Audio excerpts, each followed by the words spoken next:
برميلو تفرشو خنينا نتباسي خنا مرميلو تفرشو خا غنقا في سيغله غربا ارساسا في اني توكو سنفا ورميلاي وارساسا في فيسان توكو جيني او مقا خنا نو بازو نمان بريبر ما شاء الله ها فيسا للساتي في ارساس ني توكو جين سيغله وام تاندلغن وام ميلان دلغن متان بليزني ارساسي ني سوغي وين كتب دبر متا غرغل جتي هيطاني انني وام ميلان دلغ متان بليز سيغله وعليكم السلام ورحمه الله وبركاته شاشا غدا مي شاشا غدا اتسينا على يرسينا مي بغنغي اندفتن اندي كيسن مرميل فرشو خنا لال يابو وان تكمي الحمد لله جا ربينكم كيري فوافته ميلالا ورا arra ilma bagada biya bulcha way biya bagada jiru heesa warra gadda jawar ma majjala gale akka jawar namni jibbu godu ture jolle garte jalla jawari macho ite tana fudani sagantaatti kennaniti sigale akka jawar namni jibbu akka jawar garte fudani dibani gosumma galchan warra garte wayane ango qabachu deema dubbin abiyyi dumatte جاور جلاني غرتي بيسام نجئي خرور فتيتو غافز جاور جلق غلي والله غافز جاور جلق غلي اكا نمني جاور الرادي يسغدو تري ورسو نمي يسغلي بي خيس غلي شيطان تي جلق غلي سيغلي امچي تاني سمي ساني شيطان تي جرت فجران امني سر جبو ورما قال لي خنا فارسو سر دي اسني دلغو جرا الحمد لله جا وري قبسو جرت هوغيني نما جيسي سنجيف نيجالا هوغيني نما دغي فچو دي سن دغي نمني تيقي خيسا غلا ديما قبسون جباچا ديم تسيغل سر ترد لغو جيران اني سر تيم بيخغا سيغل اكوما جاور جلغا فخان تاني جاور رد لغو ترون اما سر تي قال خنا رد لغو جيران سيغل شيطانا مقا شيطانا جو خنا انا كرمتي تيمباف نبي شيطانا جيچون نما غرتي مرين جالن nama gartee dhiiga namaa dhugu nama dhiiga malee jiraachuu hin dandeenye shayxaana beekadhu maqaa hunda laaleetiin duraan qaallichaan kenneefi nugustichaa hin taane jeetiin maalittiin jijjiireef shayxaantichatti jijjiireef jechuudha shayxaanni nagayaan fedhu dhiiga gannaqamu dhuguu fedha gartee maatii diigamtu biyya diigamtu gosa diigamtu saba diigamu شيطان خنا فدوان تيف مقا شيطان تججون كنيفي ججو قالجا ابي فينجو خن سو اسمال غوتن يو شيطان تجا الله مقابرو تقباتن فيدو دندي سني ججو سيغله ان شيطان تجان كنيف متا خياف شيطان تجان كنيف سو وري غرتي دنگد جاور جلغلو جلي غرتي اكا نمني جاور الردولو اكا نمني تيقي خيسا غلي جاور جيبو اكا غرتي نمني جاور درو دابتو غدو توري اما بي خيسا غلي جچو اما دوبين سر ديمتي دوبيتي يتنا قبدا تاني ورسو اما دلغ جيرن سيغل نموني غرين غرتي ورسو ورسني ربوباتا مار جباد داجاني سر تقالي چفارسا جاني سيغل اكا قالچ خون جيبمو اكا غرتي قالچ خون غرتي اونو منما انغ خيسي جرو خيسا بو سر غدو جيراني اما وانت نمچي متا بالدي تي في قالچ غراتني خاتي ولا غرتي نمچا ارساسا في اني توكو خنا هوغي سبرتي كباچن هوغي غرتي سبكت فتن هوغي سبتو فچيسن سرتي قالچ سن ردلو جيراني يجو الحمد لله جا انجب انجرسن انجب سيغل انجرسن انجب isin garuuttuma dhufuutee isa waan hin anju so amma gara sagantaa khiyyaatiin deema isin share invite gootaniiti waliin gaggeessani gartee an sagantaan arra dhufeefittiin deebi'an jechuudha akkuma beekamu haala yeroo jetti sagantaan hin dhufeef haala yeroo jetti haalli yeroo kun waa hedduu wal qabata مالتو رب نحن نسريسا want my kids to say, Mom's here and Mom's present. haala yeroo jetti jechu sagantaan tiyyatarraa haala yeroo jetti haalli yeroo duraan dursuudhaan akkuma beekamu obboleessi keenya kadheen gadda jechaanan jechuu ture dura fide kana faarsee bulaa jecha juu kana faarsee bulaa kara walle jijjiiree gartee faarsee bulaa kara walle jijjiiree ummata saatiif sagalee tahee gartee hidhamuun isaanii yaadattanii namicha kana maaliif hidhanii jettee yoo kan gallaaltu taate piipiin maal akka taate si arkisiisaa jechuudha. Warra dheengadda qorannee hiina malee yaada namaatii naman hiinu terroristiin nuhi ka ummata shororkeessaa ture nuhi ka ummata fixaa ture nuhi ka ummata saamaa ture nuhi badii hundaa'u naaf jecha dhiisaa tadabarte gundo tahaftee guddo mee khara fuul duratti haa tarkaanfannuu jee ture jechuu qaarrichi zulmiin mataa zaanzanaa kagartee rabbi fidee biyya san diiguudhaaf biyya saniin diiguudhaaf biyya san irra kaayakun dheengadda akkas jeeti fiqiriidhaan ummata shawwaduu ture jechuu har'a akkuma beekamu fiqiriin isaa shiggirii guddoo ummata fiddeeti ummanni Itoophiyaa keessaa fi alaan harkaa fi dhageetti namicha kana jibbee funyaan qabachuu jira alhamdulillah rabbil alamin waan iyyaa turre waan gartii jaawarirraa jalqaba oromoon kireedita walii kennuun beektu kireedita kana walii kennuu irratti hedduu duuba waan qaallicha kana keessatti namni qixa jaawar qaallicha kana arke barnuti hundi eega lafti dhiite garre boduga walii himnaar wallahi mee duru alhamdulillah ija namu maqaro kanaatu jaawar kana feetu yaada saade gari feetu ndeegrin qaro jecha sadi je jaawar waay namicha shaytaana kanarra maal je gaafa inni dura bu'aa paartii oppiidiyoo tahuu deemu waan inni je yaadadha qaallicha kana yoo aangoo fiddan yoo dura bu'aa paartii tanaa godhuu teeysan oppiidiyoo leenni baddi innillee ni bada biyyallee balleeyse ifillee bada jecha sadeen kana jeesi gaafa namni gartee ijaa gurra dhabe addunyaan tun gartee hoggii ijoollee raffisu namni barnumaatu hoggii wal janaajanu hunda bar maarree abbichuu miitirkishoo abbichuu maqaasaatii wal janaajanu eegale bar amma diyaaspooraan kun sartifikeeta dhaabbatee baafachuu jira duraan lammaa fi abiyyitti ilmaan isaa fixeeti amma maqaa jijjiiru jira jwaareetti sigale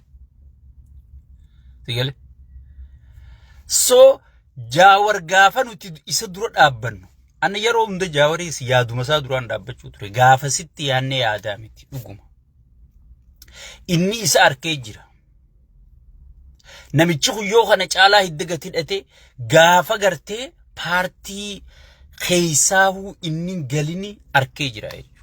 Tana kireedita jaawariif dhibbatti. Anduraanii maan reejee anduraanii miitirkishoo jeen hin jirtu. Tana kireedita jaawar Maammadii kennamu qaba. Waa'een namicha kana osoon inni bar dura bu'aa paartii dhugaan siimaa dhageeffadhu haa. Osoon inni dura bu'aa paartii oppiidiyoo tun ta'in oppiidiyoorra odiippaa dhufnee odiipparraa piippii dhufnee ber osoon oppiidiyoon dullattiin sun jirtuuti yoo qaallicha kana aangoo qabsiiftan yoo qaallicha kana aangoo fiddan ifiifillee ni baddan paartii teessanillee ni balleeysa biyyallee ni balleeysa boodarra ifiif badai akkasuma godhe jechuudha kireedita walii kennuun gaarii so hayyoonni waan nutti iyyan dhageeffachuu dhabuu miidhaan isiin fiddu waan kanarraa barannee jechuudha. Dawoorii nuti ni qabsooyna rakkoon hin jiru. Fuul duraafillee sigale ni qabsooyna. Rakkoon takka hin jiru. Taqabsoo Oromoo faarayaa miti. Garuu waan dabarterraa waa barachuun gaariidha jechuufin isinii tuqee jechuudha. Gaafa san namichi kun dhufee qorannu malee hiinu gartee yaada mormina malee yaada qawween hin morminu jeeti waadaa seenee afaan banneenu hundi harka dha'uu turre jechuudha. Arra garuu waan inni keessa jiru laaltanii gartanii. Nama yaada fudhachuu hin dandeenye, nama yaada keessummeessuu hin dandeenye, nama hayyuu wajji hojjechuu hin dandeenye, nama gartee faarsee bulaa qofa wadala qofa walii qabate. Faarsee bulaa jechuun kana dubbii safaatatti hin fideessitti fakkaatin. Faarsee bulaa jechuun wadala nyaatu. Wadala bar duubni isaa wadala beeke. Faarsee bulaan fuula dura jechii jira malee wadala beeka. Wadala jechuun ka nyaatu, ka dhugu, ka iyyu, ka gartee irruma fe'attee duubaan gaafii takka hin qabu. Sigale gaafii takka hin qabu. Yaada tokko dhiyeessuu hin danda'u. Sigale wadalli numa fe'amu, numa cafaqamu, numa iyyu, bishaan dhuguu irra fe'amu qofa jechuudha. Faarsee bulaa jechuun hiikkaan isii beeki. Maanaa ayyaatota kanaa yooniin keessa gabbu'ee sirritti si kan hin qulqulleessu taate wadala jechuudha. Wadala fe'amuu malee waa takka hin beekne. Yaada dhiheessuu hin dandeenye. Kayoo namni kun hin jiraan, kayoo namni kun hin jiraanne ani hin jiraadhutti amanu. Sigale wadala akkasiiti jechuun faarsee bulaa jechuun akkanumatti hin fiteessitti fakkaatin. Sheeyxaanaa soggiin itti yaadee fidu akkanumatti hin finne. Sheeyxaana jechuun nama dhiiga namaa dhugu, nama dhiiga gannaquu jaalatu, nama biyya diiguu jaalatu, nama gartee maatii diiguu jaalatu. Kana maaltu isa madaala jeetiin laalee nama mariin feene, nama yooni mari'anna jeen nama hidhu, nama ajjeesu, biyyarraa nama ari'u. Sigale hayyuu wajji dalaga yoo ja'an gartee fuudhee nama biyyarraa nama ari'u. Kana maaltu isa madaala jeetiin taa'eetti afaan kaayyadhee kophaati sheeyxaanaa isa madaala jee maqaa sheeyxaana jiru moggaaseefi jechuudha. So an akkanuma maqaa namaa moggaasu lafaa ka'e. So faarsee bulaa kana oggii moggaasu akkanuma ka'ee moggaafne jechuudha. Faarsee bulaa jechuun numa faarsita wadala gartee yoo inni nama jeesee sirri, yoo inni nama hidhee sirri, yoo hiikee sirri.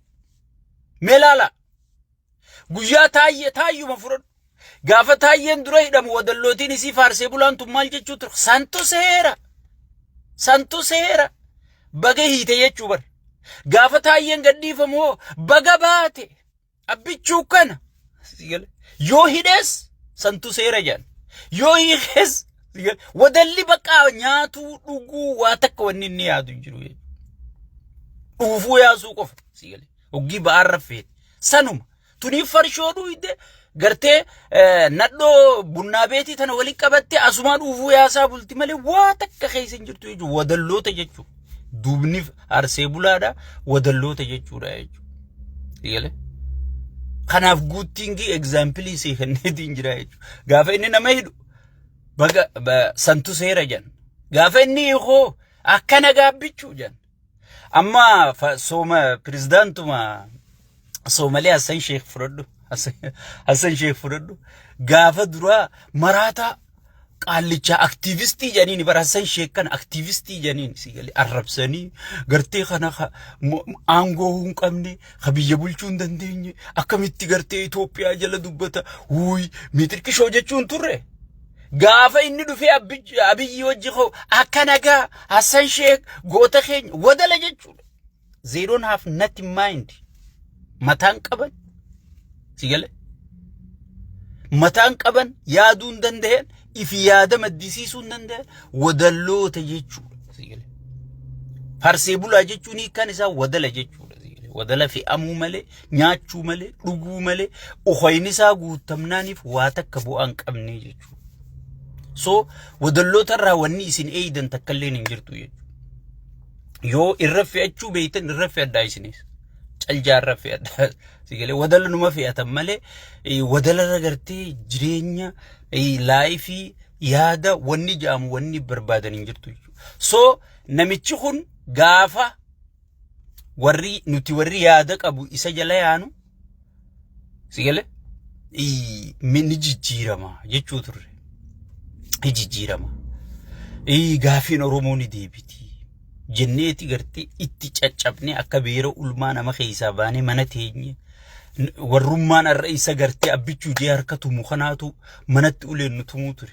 Makiinaati yoo hunda ulaa dura caccabsu mana nyaataa keessa hundatti nyaata nu dhorkuu turanii jechuudha. Meedhaapha maal nu waliin jechuu turre gaafas gaafa mari'annu keessaan maal jechuu ture mootummaa heera qabduutu yoo mootummaan heeraan dhaabbatte gaafii sabaa deebifti filmaata kana gaafachi dabarre gaafii oromoo takka takkaan lakkooynee deebifnaan hun jechuu ture jechuu sheeyxaanni kun afaan isaatiin sigale saniif akkasii jala dhumuu ture gaafa dubbii caffee keessatti taayee iyyisiisan dubbiin baduu garreeti bakka jennee ichirra dhaabbatte dubbiin nama waa galuuf dubbiin PPT fi teenya eega filmaata mo'an booda wadalloota ugiinni tarrifatu haay jijjiiramaan deemu hayyuuf irraa dhiibeeti wadala tarrifate haay kun jijjiiramaan deemu dura dhaabbachuu qabna jenneeti itti haanee dura dhaabbannee jechuudha